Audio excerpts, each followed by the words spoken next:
All right. Hello, my amazing artist, your favorite art teacher coming to you again. This time we're going to be reading Causes of the Civil War. This is for NTI days 7 and 8. So you're going to be using this passage for both days of work. Causes of the Civil War. There are many causes that led to the American Civil War. While slavery is generally cited as the main cause for the war, other political and cultural differences between the North and the South certainly contributed. Below, we will discuss some of these differences and how they created a divide between the North and the South that eventually caused the Civil War. Industry versus farming.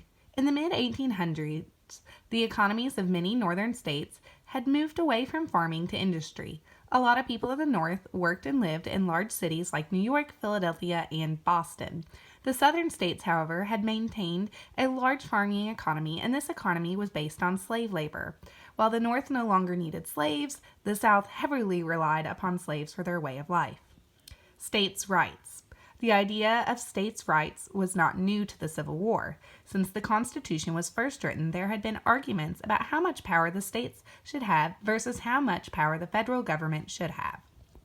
The southern states felt that the federal government was taking away their rights and powers. Expansion.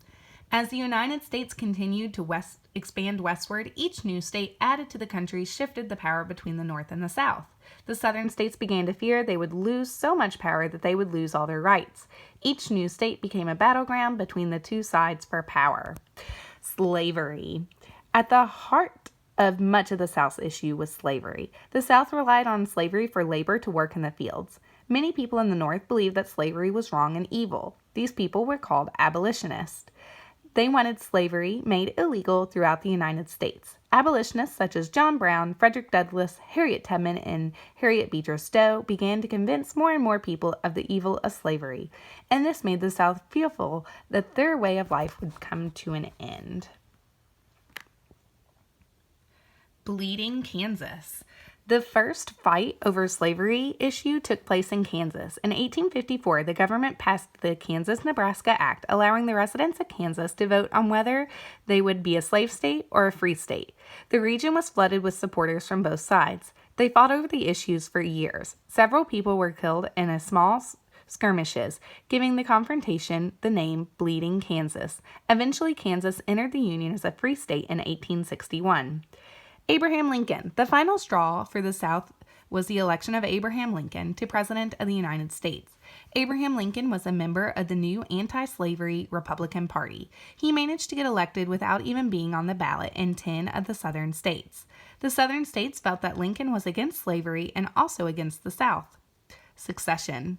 When Lincoln was elected, many of the southern states decided they no longer wanted to be part of the United States. They felt they had every right to leave. Starting in South Carolina, 11 states would eventually leave the United States and form a new country called the Confederate States of America.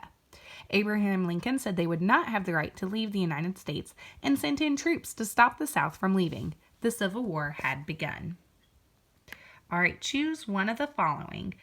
After you research two of the reasons behind the causes of the Civil War. Research. Set a timer for 30 minutes. Identify two reasons you researched. Explain the two reasons you researched and be sure to include 4 details, 2 paraphrased facts, and 2 key quotes using quotations about each as to why it would have been a significant factor in the cause of the Civil War.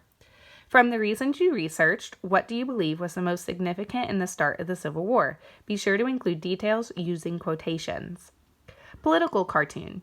Create a political cartoon about one of the reasons you chose to research about. Refer back to yesterday's lessons where there was a bit of information for you to use to help prepare your political cartoon. You may use Storyboard that. There is a template for you to use. Questions, answers. Using the template below, create at least 10 quality questions with the answers.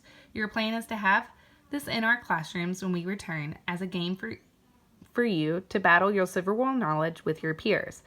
Please also include the websites or books in which you found the questions or answers so that I may cross-reference. And then below it has that format for you to put in your question, answer, and your source. All right, good working today, guys. Bye.